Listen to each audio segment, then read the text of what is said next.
Hi friends, welcome to my channel. అందరికీ ఎంతో ఇష్టమైన పూరీతో చోలే మసాలా ఎలా చేయాలో ఈరోజు చూద్దాం. అందుకోసం తెల్ల శనగలని ముందు రోజు రాత్రి నానబెట్టుకోవాలి.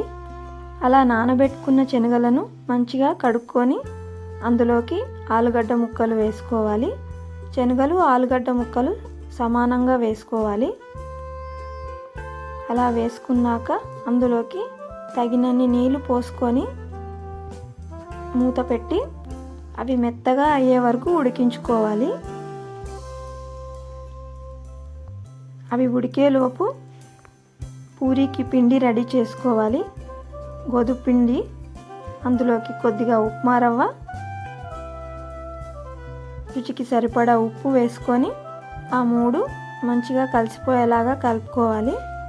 ఆ కలుపుకున్న పిండిలోకి నీళ్లు వేసి పూరీ పిండి తడుపుకోవాలి.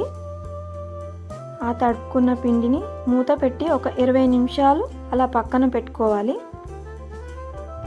శనగలు ఉడికాయో లేదో చూద్దాం. అలా మెత్తగా ఉడికిపోవాలి శనగలు.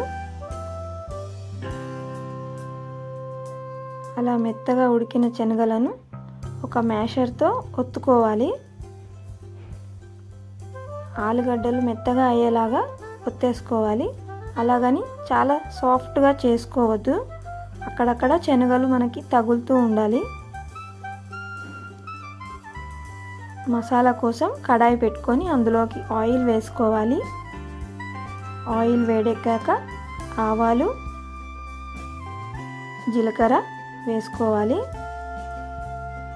అవి ఫ్రై అయ్యాక అందులోకి ఆనియన్ ముక్కలు వేసుకోవాలి.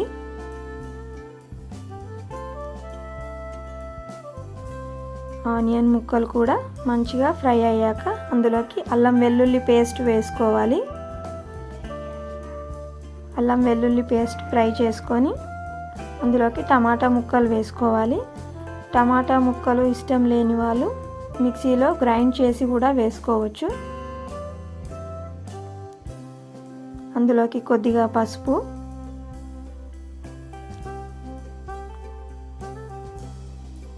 కొద్దిగా ఉప్పు వేసుకోవాలి. తొందరగా ఉడికిపోతాయి టమాటాలు. అలా ఒకసారి కలిపేసుకొని నూనె పైకి తేలేలా ఉడికించుకోవాలి.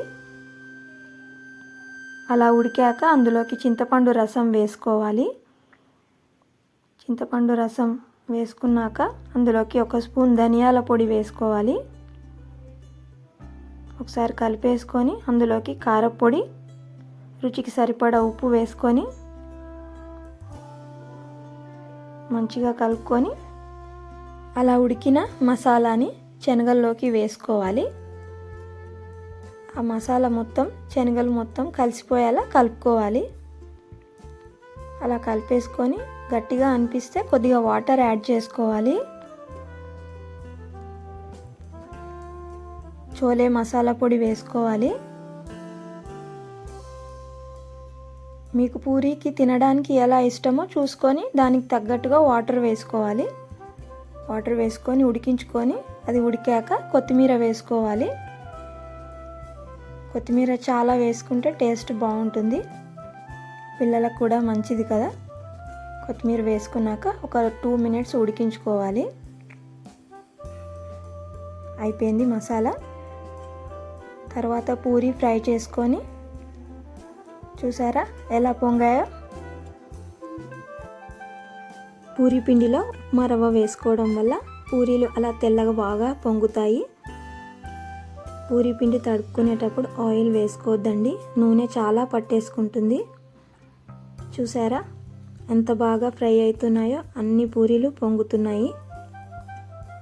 అలా అన్ని పూరీలు ఫ్రై చేసేసుకొని వేడివేడిగా చోలే మసాలా కర్రీతో సర్వ్ చేసుకుంటే ఎంతో టేస్టీగా ఉండే పూరీ చోలే మసాలా కర్రీ రెడీ. నా వీడియో మీకు నచ్చినట్టయితే లైక్ చేయండి, షేర్ చేయండి, సబ్స్క్రైబ్ చేయండి. Thanks for watching.